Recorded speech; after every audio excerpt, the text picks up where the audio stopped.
अस्सलाम वालेकुम। अबरार रशीद आपकी खिदमत में एक मरतबा फिर हाजिर है और मेरी आपसे रिक्वेस्ट है कि अगर अभी तक आपने मेरे चैनल को सब्सक्राइब नहीं किया तो प्लीज़ इसे सब्सक्राइब कर लें और जो घंटी का बटन है उसको ज़रूर प्रेस करें। बहुत बहुत शुक्रिया।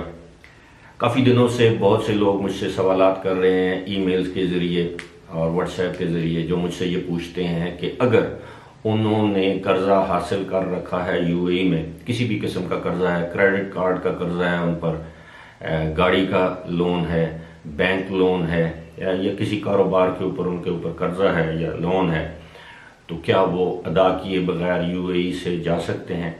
इस हवाले से मैंने थोड़ी बहुत तहकीक की है, मैंने पता चलाया है या पढ़ा है उनके कवानीन को जो कर्जे के हवाले से हैं, तो मैं आपको बता देता हूँ कि इसकी असल सूरत हाल क्या है।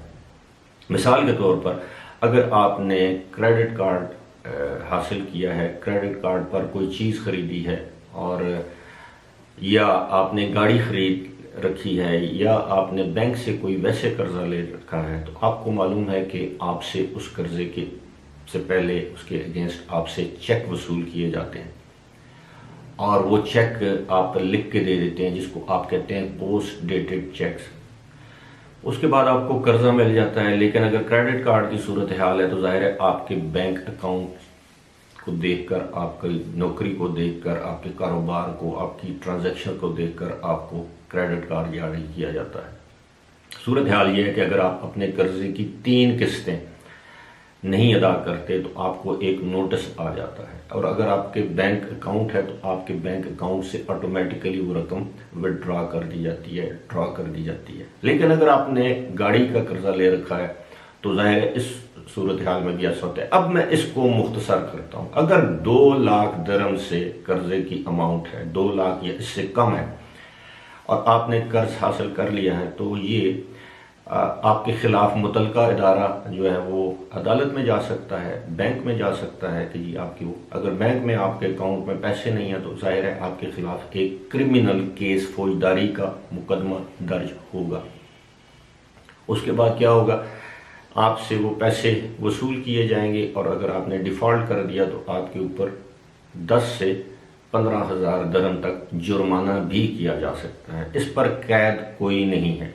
अलबत्ता आपने कर्जा अदा नहीं किया, कर्ज अदा किए बगैर आप अपने वतन वापस चले गए, चाहे वतन आपका पाकिस्तान है, इंडिया है, कोई और मुल्क है, आपने कर्ज अदा नहीं किया, आपने जो कर्ज लिया था आपने वहाँ से अपना वीज़ा कैंसिल करवाया और आप वहाँ से अपने मुल्क चले गए, भाग गए कर्ज अदा किए बगैर, या अपने मुल्क वापस चले गए।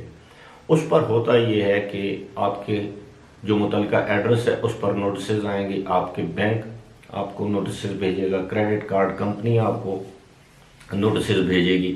होगा क्या, जब वो देखेंगे कि आप उनके नोटिस का जवाब नहीं दे रहे, आप वो रकम वापस अदा नहीं कर रहे, तो उसके बाद वो मुतलका हुकाम से सेंट्रल बैंक की हदायत की रोशनी में रब्ता करेंगे, और उस रब्ते के नतीजे में होगा ये कि आपको ब्लैक लिस्ट कर दिया जाएगा, आप पर ट्रैवल बैन लगा दिया जाएगा। अगर तो आप यूएई के अंदर मौजूद हैं और ये सब कुछ आपने कर दिया है, आपने कर्ज अदा नहीं किया, आप डिफ़ॉल्ट कर गए हैं और आपके खिलाफ ये केस दर्ज हो चुका है, तो फिर आप वो कर्ज अदा किए बगैर यूएई से बाहर नहीं निकल सकते। आपका नाम कंप्यूटर में आ जाएगा, ट्रैवल बैन आप पे लग जाएगा, और जिस वक्त आप जिस भी एयरपोर्ट से अपने मुल्क के लिए रवाना होने की कोशिश करेंगे, आपको एयरपोर्ट पर ही रोक लिया जाएगा उस वक्त तक जब तक आप वो अमाउंट कर्जा वापस अदा नहीं करते। अगर ये 2 लाख से ज़्यादा अमाउंट है तो फिर आपको गिरफ्तार भी किया जा सकता है। और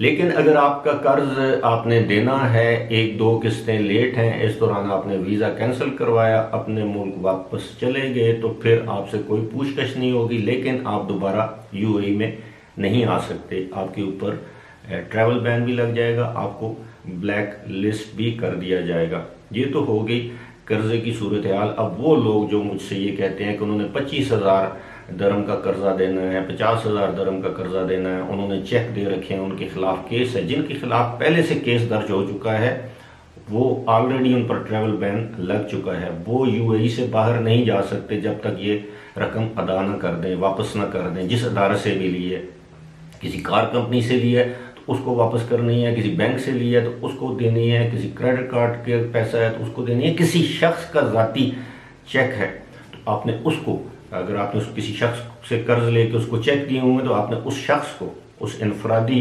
हैसियत में उस शख्स को आपने वो रकम अदा करनी है। अगर आपके खिलाफ केस दर्ज हो चुका है तो ये आपको ज़रूरी, अगर आपके खिलाफ केस नहीं है, आपने रकम ली और आप रकम हथिया के भागना चाहते हैं तो उस पर कोई पाबंदी नहीं है। लेकिन आप दोबारा जब तक आप वो रकम अदा नहीं करेंगे आप यूएई में दाखिल नहीं हो सकते। और दूसरी बात यह है कि अगर ये रकम 2 लाख 3 लाख 4 लाख दिरहम से ज़्यादा है तो आप यकीन करें, आप जिस मुल्क में भी हैं उस मुल्क में भी आपके खिलाफ कार्रवाई और कानूनी चाराजोई हो सकती है। फिलहाल इसी के साथ मुझे दीजिए इजाज़त। खुदा हाफिज़।